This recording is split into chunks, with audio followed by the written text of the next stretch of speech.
So in this video, I'm going to show you exactly how you're able to use GPTs outside of OpenAI's platform and be able to deploy it on your website and other channels like WhatsApp or Telegram using BotPress. So first things first, you need to actually go on GPT and you need to have the paid subscription with OpenAI to get access to GPTs and GPT-4. It costs about $20 per month or 30 Australian dollars.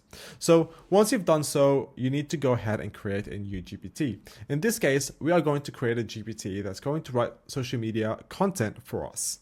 So you are tasked with creating content for social media like Twitter and about AI and business.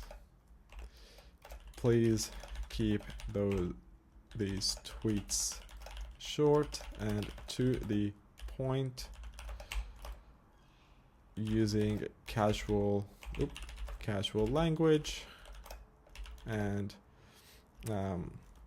targeting an audience between 18 to, let's say, 25.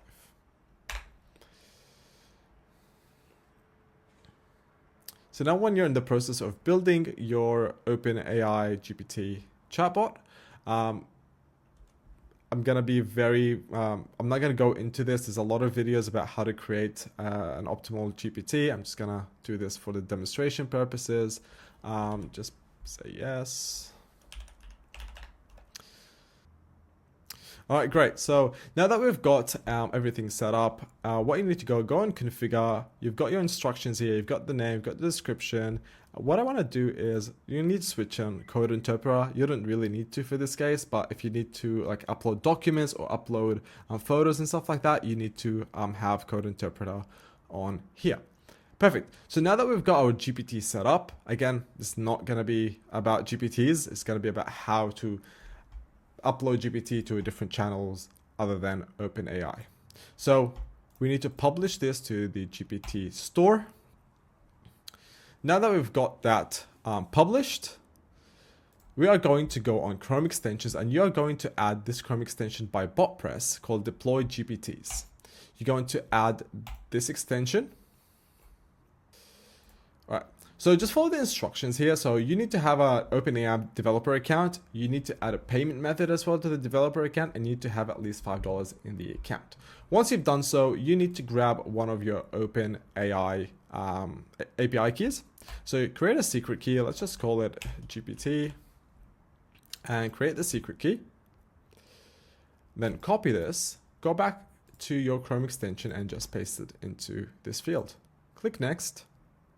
And then what you need to do now is that you need to set up a BotPress account if you don't have one already. And then you need to grab the access token from there and then add it to the extension. So let's go to BotPress and then simply click on your user, personal access tokens, then generate a token. Let's again call this GPT, generate token, and then copy this into this field.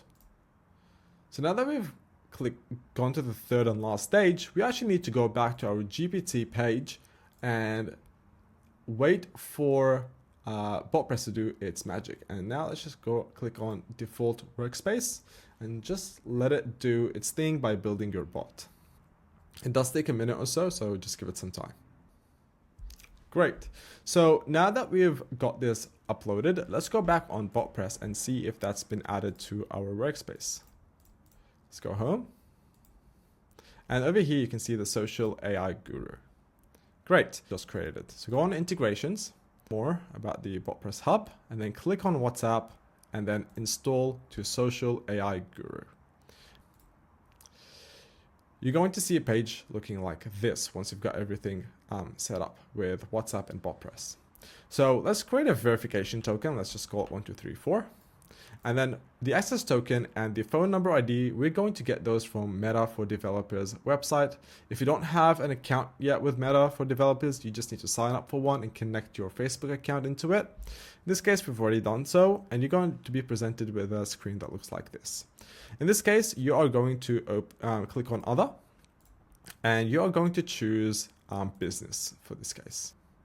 Once you've done creating the app, you are going to be seeing a screen that looks like this. You're going to click on Setup WhatsApp.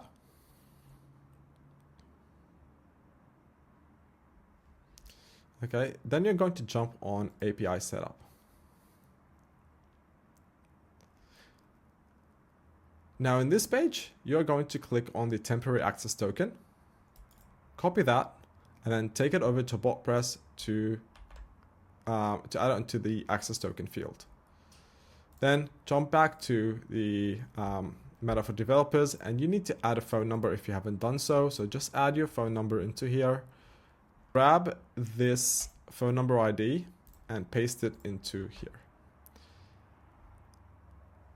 Enable integration, save configuration. Everything is set up now. So let's go back on configuration again. Click edit.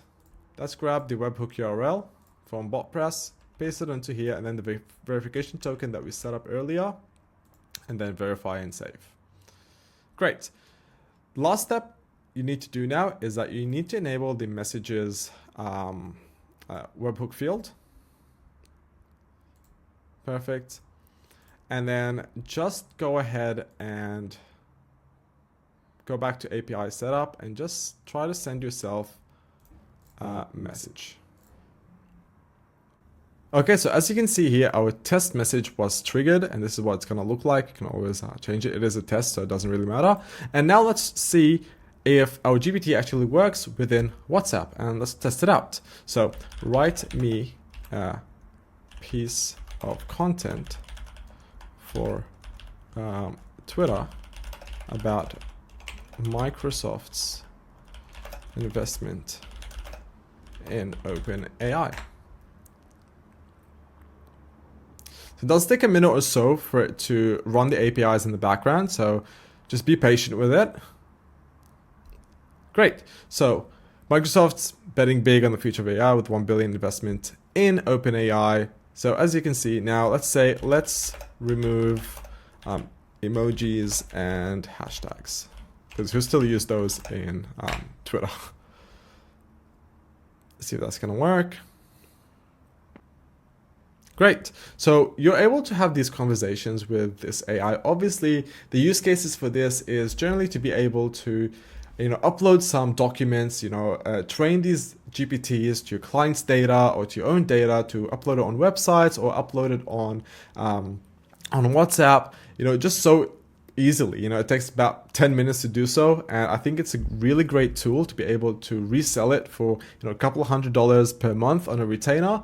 And obviously, the more you start expanding on this, the more that you can charge in the future.